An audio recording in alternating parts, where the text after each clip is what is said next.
আজকে আমরা Adobe ইলাস্ট্রেটরে পাথফাইন্ডারের minus front use করে একটা ছোট্ট ডিজাইন তৈরি করব।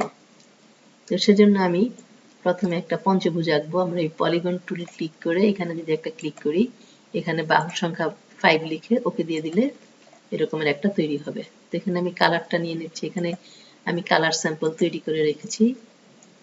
এই রঙের কালার নিয়ে নিলাম এবং আমি একটা টেক্সটও তৈরি করে রেখেছি। এই টেক্সটটা আমি এখানে অ্যাপ্লাই করব। এরপরে এটা ড্রয়িং করার পর এটাকে আমি দুইবার কপি করব। স্কেল থেকে 5% বড় করে 105% কপি, আবারও কন্ট্রোল ডি প্রেস করলাম, তাহলে দুইটা কপি হলো। তো দুইটা কপিকে আমি স্ট্রোকে কনভার্ট করব। প্রথমে এটাকে সিলেক্ট করে এখানে স্ট্রোকে কনভার্ট করে দিলাম। এবার দ্বিতীয়টাকে সিলেক্ট করে আবারও স্ট্রোকে কনভার্ট করে দিলাম। এরপর আমি ডাইরেক্ট সিলেকশন টুলের সাহায্যে আমার শুধু উপরের এই কর্নারটুকু লাগবে, নিচে এগুলি আর লাগবে না, ডান দিক বাম দিক এবং নিচের অংশটুকু দরকার নাই।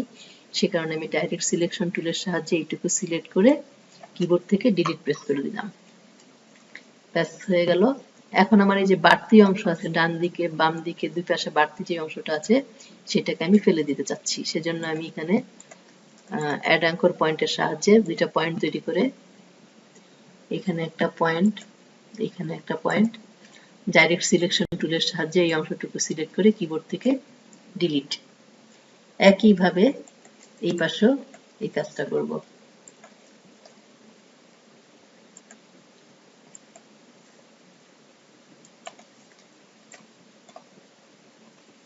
ব্যাস। এখন আমি যেই লেখাটা আমি টাইপ করে রেখেছি সেই লেখাটাকে কপি করব। এডিট, সিলেক্ট করার পর এডিট কপি। এরপর যে এখানে এইটাকে আমি পাথ হিসাবে ব্যবহার করব। তো সেই কারণে এখানে আমি টাইপ টুল থেকে টাইপ অন এ পাথ টুল এটা সিলেক্ট করব, করে আমি এখানে পাথের উপরে ক্লিক করব। ক্লিক করলে পরে আমার ওই লেখাটাকে আমি যেটা কপি করেছিলাম সেটা এখন পেস্ট করে দিব। আমার পেস্ট হয়েছে কিন্তু এখানে অল্প জায়গা হওয়ার কারণে দেখা যাচ্ছে না। এরকম আমরা আগে আমি দেখেছি, আমাদের এর আগের ক্লাসে আমি করেছিলাম যে এখানে এই যে তিনটা পয়েন্ট আছে, মাউস যখন এরকম দেখা যাবে তখন আমি এটাকে ধরে এটাকে যদি বাড়িয়ে দেই আমার লেখাটা সম্পূর্ণ এখন চলে এসেছে। এই দুইটা পয়েন্টকে একদম সম্পূর্ণ দুই মাথায় রাখতে হবে, কিন্তু লেখাটা উল্টো হয়ে আছে। উল্টো হয়ে থাকলে আমরা মাঝখানে যে পয়েন্ট আছে এটাকে মাউস ক্লিক করে ড্র্যাগ করে উপরের দিকে সরিয়ে দিব। ব্যাস, তাহলে এখন আমার লেখাটা ঠিক মতো এসে গেছে। এখন একটু লেখাটাকে এখন একটু ব্যাস, এখন একদম ঠিক আছে। আর মাঝখানের যে পয়েন্টটা সেটাকে আমি কালারটা চেঞ্জ করতে চাচ্ছি। আমি এখানে এই কালারটা দিতে চাই এবং একটু স্ট্রোকটাকে একটু বাড়িয়ে দিলাম, 3 পয়েন্ট করে দিলাম, 3 বা 4। এবার আমি আঙ্গুলের মতো ছবি আঁকবো, হাতের আঙ্গুলের মতো। সেজন্য আমি প্রথমে চতুর্ভুজ আঁকবো একটা, যাতে সহজেই বোঝা যায় সেই কারণে আমি একটু এখানে হলুদ কালারটা নিব, কোনো স্ট্রোক রাখবো না। এখন ডাইরেক্ট সিলেকশন টুলের সাহায্যে বাম দিকের এই পয়েন্টগুলি সিলেক্ট করে এই যে গোল গোল পয়েন্ট আছে এগুলিকে ভেতরের দিকে মাউস ড্র্যাগ করলে এই প্রান্তটা গোলাকার হয়ে যাবে।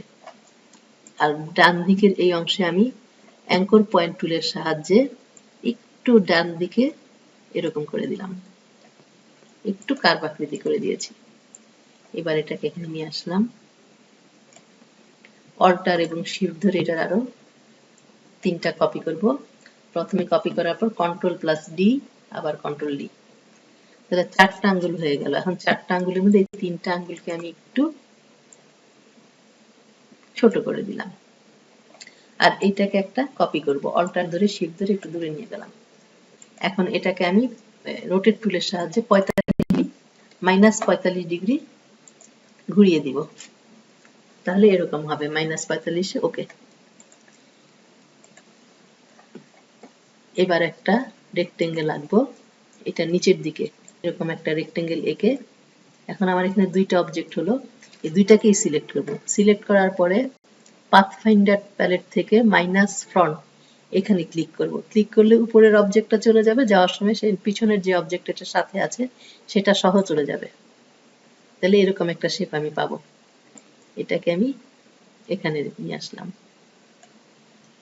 এখন এই সবগুলোকে আমি একত্রে একটা গ্রুপ করে ফেলবো। সবগুলি সিলেক্ট করে রাইট ক্লিক দিয়ে গ্রুপ।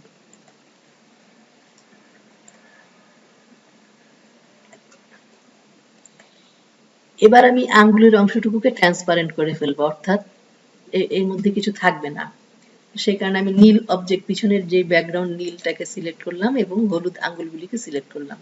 সিলেক্ট করার পর আবারও পাথফাইন্ডারে মাইনাস ফ্রন্টে এসে ক্লিক দিলে পরে হলুদ অবজেক্টগুলি চলে যাবে এবং সেই সাথে নীল অংশটুকুকেও একত্রে মাইনাস করে দিয়েছে। পেছনের অংশটা আমার এই আঙ্গুলের অংশটা একেবারে ট্রান্সপারেন্ট। এটা ট্রান্সপারেন্ট কিনা এটা দেখার জন্য আমি এখানে এটাকে যদি আমি